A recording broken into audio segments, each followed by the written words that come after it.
Still on justice for Mohbad. No justice, no peace. My people, so many people with their comparison up and down. How is it ever dey possible say person wey born pikin, wey watch the pikin grow become a man, all of a sudden lost im pikin, una come dey compare am with an outsider, person wey be say e no dey there. Na the incident wey happen, na the tragic incident wey happen, na im bring am into the matter in the very first beginning. How on earth una fit compare that one? Papa Mohbad love and im fight for justice for Mohbad is genuine and pure. Not Yomi Fabiyi too, they try im own best, but you cannot compare Yomi Fabiyi and Papa Mohbad. There's no two ways about it, my people. Make una come hear another update too concerning this justice for Mohbad. No justice, no peace. Justice is what we seek and justice is what we shall get. But before then, guys, I still remember una humble get keys. Let me they bring you the latest of all legit info. If you never subscribe to this channel, I use God beg una make una dey help us to subscribe. Hit on notification bell so they go notify you anytime we drop latest of bonge to read like this. Let's go there, guys. Oh yeah, Majestic. Thank you for coming clean. Thank you for coming clean. One thing that has been the bone of contention in this justice for Mohbad has always been Baba Mohbad. And you will remember when this issue of Yomi started, when Yomi came on board, I can say it with no fear or favor that some of the generals were supporting Yomi actively. In fact, the likes of General Toyi Peperempe, myself, and some others like that, we had talk with Yomi where we thought 419 Yahoo man told you Yahoo boy law. We never knew that was who Yomi is. We were defending him up and down during that time. We never knew that it was a business went south between the two of them. So Yomi collected their money. Yomi went to do the work, but Yomi did not want to go back to give feedback to them. But we never saw it coming. We thought they wanted to just enslave Yomi. They wanted to make him prisoners. They wanted to make him prisoner of his conscience. We thought they wanted to take away his glory for going to Mohbad's house. We never knew it was more than that. And he left that level. Before you know it, Yomi still continue in his charade of confused state,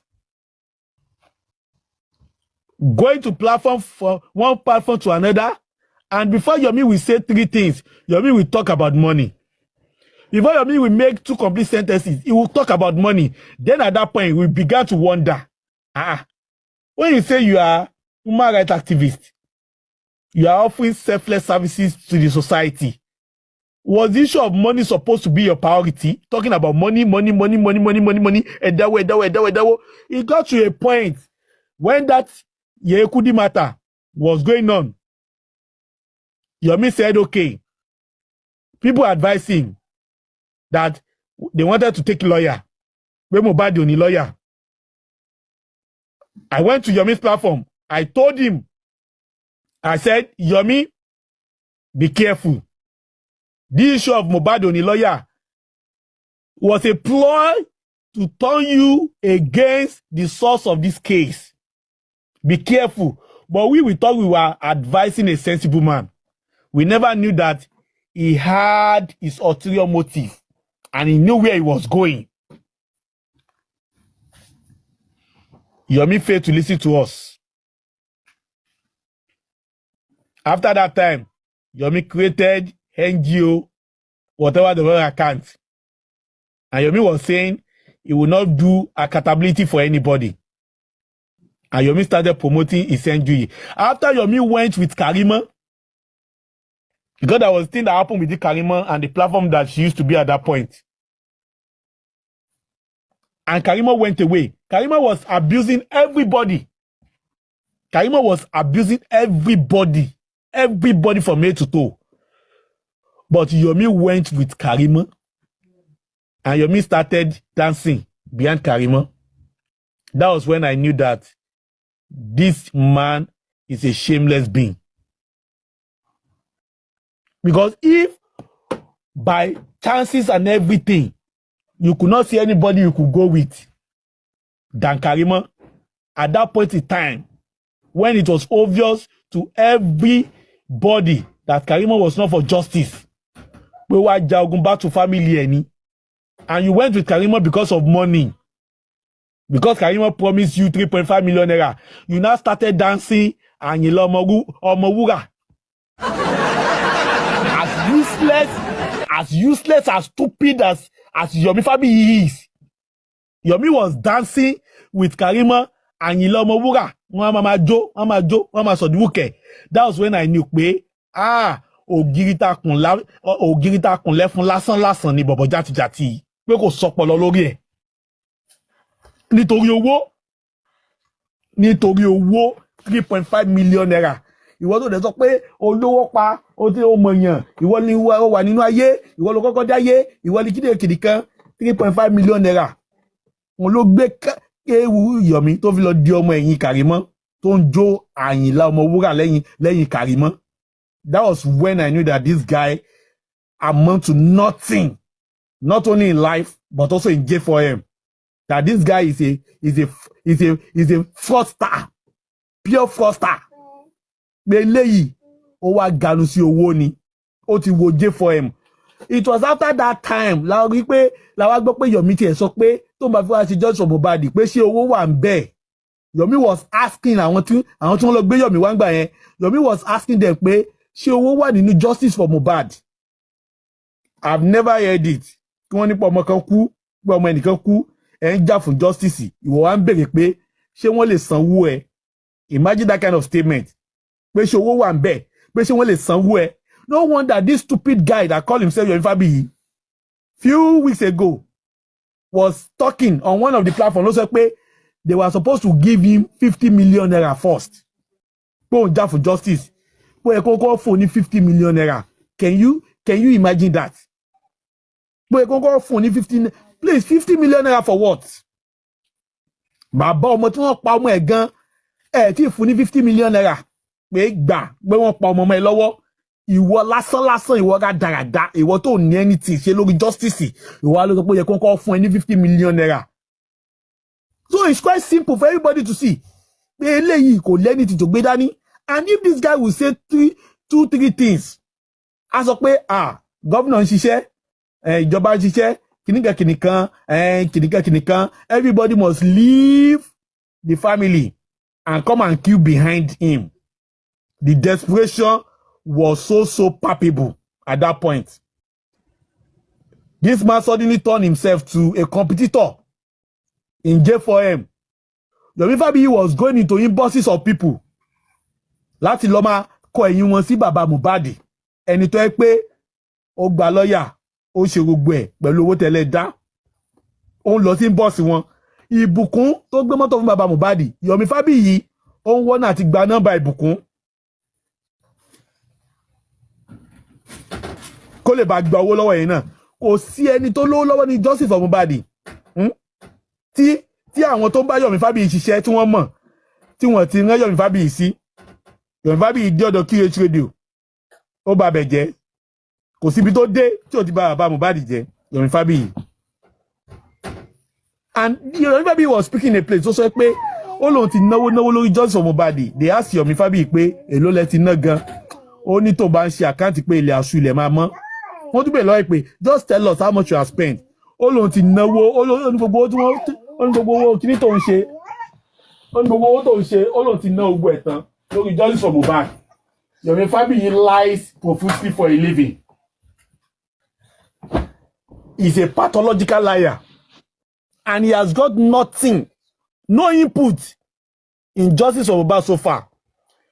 People said he has arrested Adura. He has arrested Ogufe Whitey. That was based on personal differences. Even that 3-second video, Ọlọ́run ló mọ bí 3-second video yẹn gan ṣe jáde. That could actually be a plan between Karimo and Yomi Fabiyi and whosoever that gave them that 3-second video. So everything Yomi Fabiyi has done in Justice for Mohbad has all be about plan. And you can see the evidence of the chat that also came out, and that audio recording. It shows that Yomi has never contributed any positive thing to J4M. But Yomi has come to collect absolute money. Just to collect money. That was what Yomi has come to collect. Thank you, Gladiator. Joy in my heart. Money. The first time Yomi ran away, Yomi said they are penciling down for killing, for assassination. Yomi went abroad to promote his movie. The second time Yomi ran away, Tony Ponti the pencil down for assassination. Yomi went abroad to celebrate his birthday. By the time Yomi will come back now, and Yomi will say, "Want to develop pound," Yomi will go there to celebrate another thing. Have you bothered to ask yourself why Yomi is always running away anytime he has got things to do abroad? He will run away. Anytime the lost Ibo and he will pound. Why is everything coinciding like that? Boss man gan o debunk e lana npe tala lọ sí kíní npe kò sí anybody tó lé. Imagine. And the issue is that some hosts, they know what Yomi Fabiyi is doing.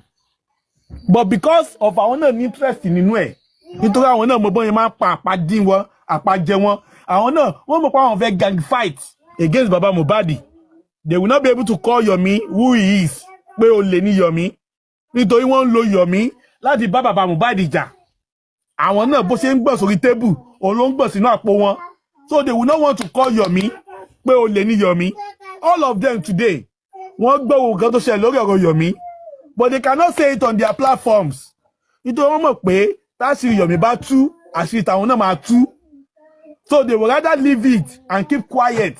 Pé ẹ fi sílẹ̀ ẹ má ká discuss ẹ o, ẹ má ká kó bára wa o. Do you understand? And that is when we start questioning the commitment of those hosts into justice for Mohbad. Because any bí àwọn ló máa ra wọn. You understand? You cannot see a light and the darkness working together. So if Yomi has done terrible things in J4M, tó ti pa bí 40 million naira lórí J4M, owó tí Baba Mohbad ò tí rí pa. Tẹ́yìn gẹ́gẹ́ ti sọ pé Yomi gẹ́gẹ́ máa tẹ̀lé, pé Yomi ló máa gbé justice wá. Tẹ́lẹ̀ tún ibi tó ti hùwà bàjẹ́, and you cannot call Yomi out. That will question your own commitment too. Pé bóyá pé ìwọ náà ó wá jẹun nínú justice for Mohbad ni, àbí bóyá lóòótọ́ justice ló ń jà fún. Do you understand? And that is why it's so difficult for us to align with those kind of people. So when you say Yomi ló bá pé Yomi jájà sílẹ̀ láàrin so many hosts, it is not absolutely true. It may be relatively true, but not absolutely true. Àwọn hosts kan wà tó jẹ́ pé ìjẹkújẹ gan ti wà nínú ẹ̀jẹ̀ wọn tẹ́lẹ̀tẹ́lẹ̀. Yomi kan gbé nǹkan tí wọ́n mọ̀ jẹ dé ni. Ọ̀nà ṣe wá gàbá lórí ọ̀rọ̀ Yomi pé ká fi Yomi ká fi bá Baba Mohbad jà. Àwọn náà mọ̀ pé olè ní Yomi. But nítorí àwọn gẹ́gẹ́ fúnra wọn náà, olè náà wà nínú ẹ̀jẹ̀ wọn. Àwọn náà ń jalè. Ó dẹ̀ máa ń ṣòro fún olè láti mú olè mọ́ ọlọ́pàá lọ́wọ́. Most of the time, olè máa protect olè lọ́dọ̀ ọlọ́pàá ni. Especially tó bá jẹ́ ọlọ́pàá tó wà ń lo ìbò. Kì í ṣe ọlọ́pàá Nàìjíríà o. Nítorí ọlọ́pàá Nàìjíríà gan olè náà lọ́lọ́pàá Nàìjíríà jẹ́. Do you understand? And that is what is playing out in J4M. So when you see people ganging up against that Baba, you are supposed to be asking them, what sin has that Baba committed? Ẹ̀ṣẹ̀ wo gẹ́gẹ́ ni bàbá yẹn gẹ́gẹ́ ṣẹ̀? Ẹ̀ṣẹ̀ wo gẹ́gẹ́ ló ṣẹ̀? So wà nínú nígbà tí wọ́n Mohbad. Do you understand? And that is the root of our divisions in J4M. Because the light will never work with darkness. The light will never work, never with darkness. You cannot turn the father of the deceased to your enemy. And you now mole, ko musabe, ko zopo gagalonwa justice. And you expect those of us that we know the truth to now join you in calling a thief a saint, and now be calling the father of the deceased. We will now be calling him a thief. And that is what is playing out. And that's why some of us, we never come to terms with some of these hosts that keep supporting this deceit, this lies, and this act of wickedness. So it is not that we have Orimeji. It is because that we are standing on the truth. And we cannot cohabit with people that keep feeding and keep basking in the sun of lies and deceit. That is why it seems that some of us and some hosts, we may never be friends again, Justice for Mohbad. It is not because we want to share what tele. Most of the enemies that we made it when we joined Justice for Mohbad. So Yomi is a thief, is an armed robber, is a fraudster, and yet some people still think Yomi is their messiah. Do you understand? And even though Yomi is going down, they see him sinking. They still cannot attest to the fact that Yomi ti baye àwọn jẹ́, so that they can retrace their steps. They would rather keep quiet because they know àwọn àti Yomi wọ́n ti jọ ṣe àwọn kẹ̀kẹ́ pamọ́ tó pé wọ́n ní fẹ́ káṣírí tú. They cannot drag Yomi because wọ́n mọ̀ pé tí wọ́n bá fa gbùrù máa fa gbó. They know if they drag Yomi náà máa fire back at them. Wọ́n dẹ̀ mọ̀ pé àṣírí máa tú. You understand? But àwa tí a ní àṣírí sọ́wọ́ anybody, we will continue to drag Yomi. We will continue to drag anybody that drag Baba because a ní àṣírí lọ́wọ́ anybody, and we are standing for nothing but the truth. And that's the difference between us. So just your statement tó sọ pé Yomi ló dá àwọn host kan ló dá ìwọ̀n rú. No, it is not only Yomi. Yorùbá sọ pé ìwà ọmọ ló máa ń mú kọ́mọ ṣe òkìgbẹ́. Do you understand? Ìwà àwọn ènìyàn kí Yomi tó dé àtàtà tí Yomi dé wọn ló fà tí àwọn host kan àtàwọn host kan fi lè jọ sọ̀rẹ́ mọ́. Ìyẹn wá pé Yomi gangan Yomi náà dákun ní o. Do you understand? Wọ́n ní tàbá kọ́ níkà tó bá hùwà ìkà ó ti níwà ìkà nínú tẹ́lẹ̀tẹ́lẹ̀ ni. And that is just the bone of contention. That is just the bone of contention. Yomi ó ti gbé everybody wọn sínú òkun pupa báyìí. Some of them cannot promote Yomi again on their platform. Some of them cannot promote Yomi again on their platform because wọ́n ti mọ̀ pé Yomi kò gbé anything dání mọ́. But they cannot condemn Yomi too. Wọ́n mọ̀ pé if they condemn Yomi will also condemn them. And they don't want to suffer the loss for their inappropriate behavior and their deceitful attitude and heart. So they will not want to talk about Yomi. But if you want to be telling the truth, you will know that Yomi is nothing but a distraction. And Yomi has succeeded in dividing Justice for Mohbad more than the way he met it. Just like Karima divided Justice for Mohbad with the help of some hosts in J4M. Karima was able to divide Justice for Mohbad with the help of some hosts. And just the same way, Yomi is able to divide Justice for Mohbad with the help of some hosts because of their personal, vested, and greedy interest, all about money. And that is why Yomi has been able to do this damage to the Justice for Mohbad. But as we, the gladiators and generals, are concerned, we remain resolute, we remain undivided, we remain committed and dedicated to make sure that Justice for Mohbad shall come. And anything that will come against Babaloba will firstly come to us first. And we remain standing with Babaloba because wọ́n ti lọ wájú wọ́n ti lọ ẹ̀yìn kò sí lọ́tún wọn pamọ́ bàbá yẹn tán. At the end of the day òfò náà ni gbogbo wọn bá. Yomi Fabiyi gan eléri ibú ni, and I know gbogbo nǹkan tó ṣe lórí Justice for Mohbad yìí ó máa gba ẹ̀san kó tó dìpọ̀ fàyè sílẹ̀. Ó máa gba ẹ̀san gidi. Nǹkan tí Yomi Fabiyi tó ṣe lórí Justice for Mohbad yìí tó bá jẹ́re ni àgbà, tó bá tún jẹ́ ibi ni tó yẹ pé ayédèrú ló ṣe, tó yẹ pé ṣe ló lo ọpọlọ tó ń gbé 419 kalẹ̀, tó ń gbé format kalẹ̀, tó ń gbé ogbẹ̀ kalẹ̀ láti fi bá Justice for Mohbad yìí láti gba owó. Ọlọ́run á fi san Yomi ní ẹ̀san tó bá lágbára lọ́lọ́run á fi san Yomi. And that's what I have to say. Thank you very much. Royal Majesty. Thank you so much, Rangers. Ẹ ṣé gidi gan. Gbogbo ó sì náà.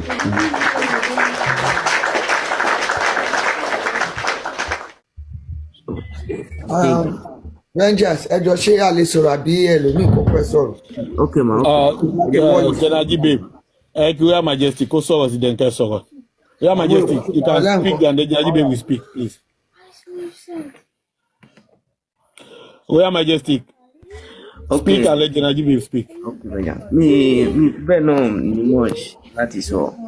ètò jẹ́ ọ̀rọ̀ tó wà ń bẹ̀ òun náà lẹ́yìn náà ẹ ti sọ ẹ̀ understand. So since àtàná ẹ̀gàn mi náà gan mo kọ̀ wá short of words ni mo nǹkan tí mo tẹ̀lé sọ. So bí o bá ṣe ń sọ wọ́n ní ẹni tá gbójú òkun lẹ́wọ̀ kò jẹnu àgbà bọ́ọ̀lù ṣe pòwe náà. Yes, kò jẹnu àgbà ni. That is it, you are right. So left for me before mo believe lórí Yomi ni mo fọkàn sí Yomi tẹ́lẹ̀ ni. So pẹ̀lú gbogbo àwọn nǹkan tó dẹ̀ wá ń jáde tí mò ń gbọ́ tí gbogbo voice note tí gbogbo ẹ̀ tó ń jáde tí Yomi gan tí bossman tó wá ìbẹ̀rẹ̀ mo ti wá rò pé kí ló wá take wọn long kó tó di pé gbogbo nǹkan yìí wá bẹ̀ sí ní jáde. Wọ́n dẹ̀ mọ̀ pé Yomi ó dẹ̀ ń jáde tẹ́lẹ̀ wọ́n ń fi scam public ni wọ́n dẹ̀ ní gbogbo secret yìí lọ́wọ́ wọ́n gbé jáde. Why now tó jẹ́ pé wọ́n bẹ̀ sí ní gbé jáde. Torí wọ́n fẹ́ bá bàbá lọ́ba jà ní ọ̀nà ṣe gbé jáde. That is it. Wow. This way I move for now. Mommy G babe. Carry on. Thank you, General G babe. Go on. Good evening, every one of us. General Avengers, Royal Majesty, Sue, and the very lovely commenters. God bless you. Royal Majesty, ṣé ẹ lórúkọ kan tẹ́ ẹ jẹ́ tẹ́lẹ̀ mi gbọ́ yín rí ẹ má bínú sà mi gbọ́ yín rí but what you said now that ẹ ti rí ẹ padà gbàtẹ́rù òótọ́ but I want to say something ṣé mo any luck because we have already made up our mind here that àwọn tó bá ti lọ they are not coming back again but kò ṣe pé ẹ ṣẹ̀ṣẹ̀ náà tó pọ̀ but I don't know you but bẹ́ẹ̀ ṣe sọ̀rọ̀ yìí pé because ẹ realize this guy is a fraudster, is a scammer. And even like General Avenger have said, sometimes I tackled him. Me, I never believe in Yomi for day one. The same thing that happened to Karimo. Some people can bear me witness. It's not about me. It is not about me. It is the spirit of God in some of us. Once my spirit is not collected, that's it. I'm not saying I'm perfect, but I will start that. I want to start from this area. It's not only Yomi. I might blame Yomi Nikon. If you go back, reflect back, today, before I start going to that, reflecting back, I was kind of sleeping. I slept off. I was on a live show. Yomi was there ranting and trying to manipulate things. Iyabo, I heard Uncle Queen Mother. I think she was on the show. Tish Kush, you are here. I don't know. Maybe you got that. You were there on that live show. African, because Yomi there. I mean, Wunmi there. Because Iyabo too was there.